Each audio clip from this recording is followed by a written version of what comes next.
দুর্ঘটনা হলে এবার পুলিশের আগেই পৌঁছে যাবে পথবন্ধুরা। পথ দুর্ঘটনায় আহতদের দ্রুত প্রাথমিক চিকিৎসার প্রশিক্ষণের অভিনব উদ্যোগ আসানসোল দুর্গাপুর পুলিশ কমিশনারেটের ট্রাফিক বিভাগে।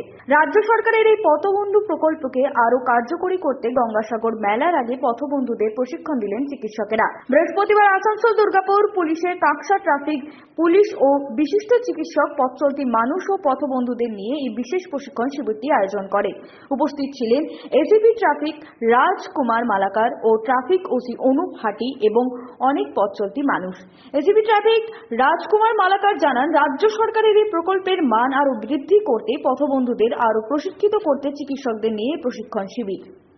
দেখুন, আমাদের পশ্চিমবঙ্গ সরকার বা আমাদের পুলিশ ডিপার্টমেন্ট থেকে বিশেষ করে আমাদের এডিপিসির তরফ থেকে একটা উদ্যোগ নেওয়া হয়েছে যে আমরা হাই রোডের ওপরে যারা কাজ করি তাদের কিছু সহানুভূতিশীল মানুষ আছেন যাদেরকে পথবন্ধু হিসেবে ট্রিট করা হয়েছে, যারা বিভিন্ন সময় বিভিন্ন অ্যাক্সিডেন্ট হলে পরে, কারণ পুলিশ সব জায়গায় তড়িঘড়ি পৌঁছতে পারেন না, তখন তারাই তাড়াতাড়ি সেই জায়গায় পৌঁছে তাদেরকে সেই আহতদের রেস্কিউ করেন এবং ন্যায্য যে প্রয়োজনীয় যে চিকিৎসা ব্যবস্থা প্রাথমিক সেটুকু প্রদান করে থাকেন।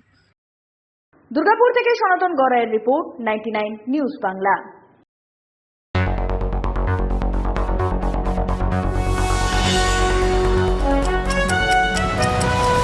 আপনারা দেখছেন 99 নিউজ বাংলা।